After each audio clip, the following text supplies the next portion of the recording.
Now here on the couch, Laura Ingraham. Oh, that's so funny. How do you love? Okay, so here he is. It's that funny. Yeah.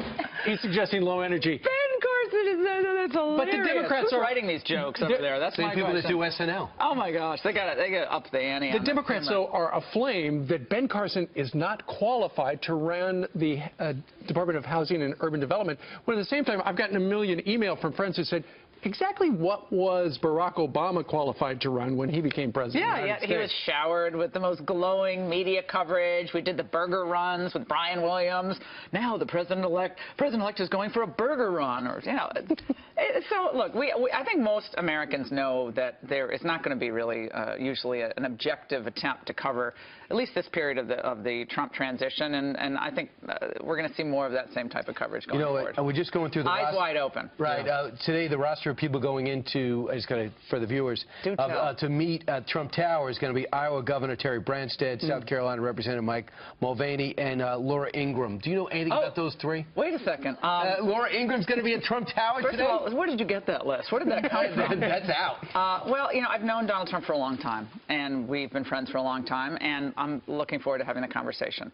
There's no agenda. There really is no agenda. I think, obviously, my name has been bandied about for press secretary, and it's a great privilege to even be considered. It sounds kind of sappy, but I really mean that. There are a lot of considerations and a lot of qualified people out there, but I tangle with these issues every day, and as you do, Brian, 3 hours a day. I've been doing my radio show for 15 years, and I kind of broke the glass ceiling in political talk radio for women, and it's been I've had a great ride in radio. And would it be a tough decision for you?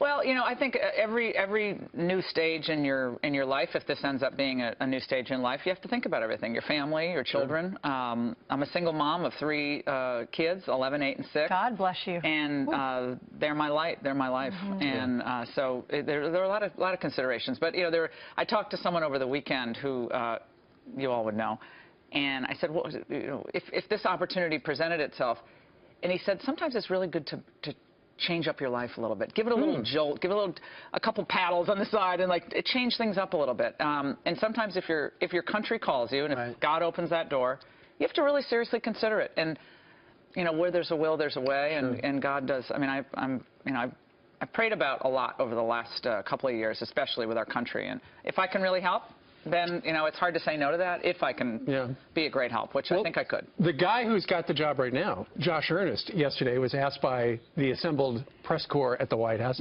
hey, what do you make of Donald Trump picking up the phone, taking the congratulatory call from the president of Taiwan? And he essentially said, yeah, we don't know what he's doing, but we fixed it. We've made it clear to China, there's just one China, big China, not the little one. The Taiwan Relations Act, which has been reaffirmed in Congress, now for decades, requires us to be a strong and powerful ally of Taiwan. They're a democratic country. We could potentially, have to defend them militarily. Sure. And there's bipartisan support for that on Capitol Hill, always has been. So the idea that Donald Trump cannot take a call without checking in with Beijing or Josh Earnest is preposterous. I think we're seeing a change, clearly, and it's a reorientation of America's place in the world. And I think, frankly, people should be happy that we have a president-elect, who's going to say, look, we're looking out for our interests first and that of our allies. So we're not going to be on our heels because China's upset about something. We're also not going to be overly aggressive or throw ourselves into some military conflict without true consideration. You could take this job tomorrow and be able to do it because you know the issue so well. Anyone who hears you on this couch, watching a remote, sees you do a show, listens to your radio show, knows that. When you look at others that have done it, who do you look at and say, man, that's the way to do it? Well, there's so many people have different strengths, and I think at different points in our history, most people in that job have complemented the position well. I mean, Dana Perino sent me some great emails giving me some advice. Tony Snow was an old friend of mine. We knew each other since I was at the Reagan White House. One of my first lunches I ever had as a domestic policy aide in the Reagan administration was with Tony Snow, and he was an editorial writer at the Washington Times. And then to see him through his career, his grace, his poise, and stepping in at that job at the White House. At the worst time. The worst time. And he's really remains an inspiration to me. And he was a great father, a great family man. And so Tony is, you know, he remains a light. I think about him a lot. So I think Tony also, you know, I think Mike McCurry did a great job, you know, in a very difficult time for his boss. And he's someone who's an old friend of mine as well. So both of those, and I don't want to leave anyone out, but those two are just, I've known for a long time. And I look at them. Hey, Laura, there's this atheist group. We had one of the representatives on at the beginning of the show, and our viewers have written in all morning long. His name is Nick Fish, and he was on our show talking about how they're putting up these billboards, these signs. Oh, that again? This is what they look like. They do that all Instead of saying year. Make America Great Again, they're saying Make Christmas Great Again, skip church. Here he is from earlier on our show, and we'll get your reaction.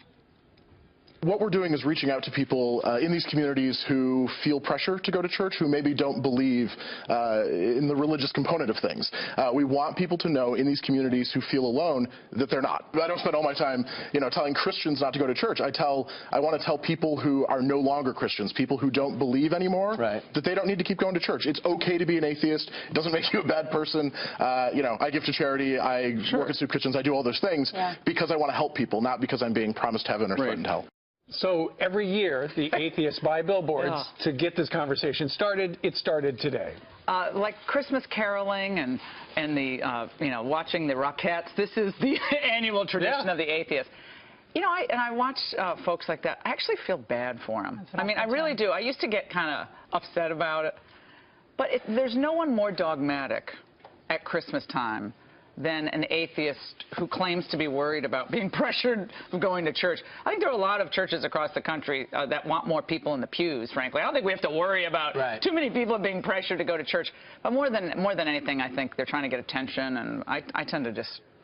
It's the spirit of the season is so powerful. I love Christmas. I love the lead up to Christmas, and I want everyone to be reminded that the 12 days of Christmas start on Christmas and go all the way to the Epiphany, then Carnival season in New Orleans, all the way to Lent when it gets really tough. But this is like this is the Christmas season, and people have to, I think, just be filled with joy. The atheists want to push non-belief on people, much more so than I think most Christians that I know are trying to push their belief. It's dogmatic. But there's something weird about telling people to stay home. If you're staying home, it usually means you forgot to do something. Exactly. Oh, I forgot. I'm being productive. Exactly. Well, again, I think that most Americans today feel very, very hopeful at Christmas time. I know some people are upset about Trump, and I get that. A lot of people were upset in 2008 when Barack Obama won.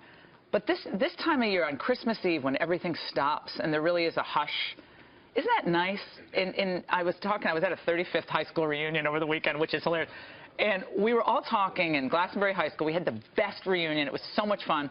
And we said, remember growing up without screens, where we really could develop friendships. I had 7 kids who were in my kindergarten class were at this reunion, okay? Wow. And we were all feeling very blessed. We grew up without phones, without talking through the phone. We actually had real friendships, real conversation. I think that gets harder. But on Christmas Eve and in this period of time, I find that there's a lot of hope. And so that kind of takes away from that a little bit. And I say to my kids, if someone makes fun of you for being a Christian, tell them, I understand your view, but I'm going to pray for you, because that's what we're called to do. That's what Ainsley did. Good job. Right, but you know what? You pray for people who... I told him, I said, I feel like the church has failed you. Like, I love to go to church. I wish you felt the same way. Come with me to church. And and a lot of folks have been hurt by someone or something. And like I always say, who hurt you? And darn for them having done that to you. I don't want to sound too maudlin about it, but I love this time of year. I think it's and it's so great to see you guys. Well, as always. All right, Laura, good luck today. Oh, thanks. Tell us everything that happens. I will. I'll text you. We'll be watching. I'll be on my screen. We'll be watching when you get on the elevator. All right. Brian, especially. Take care.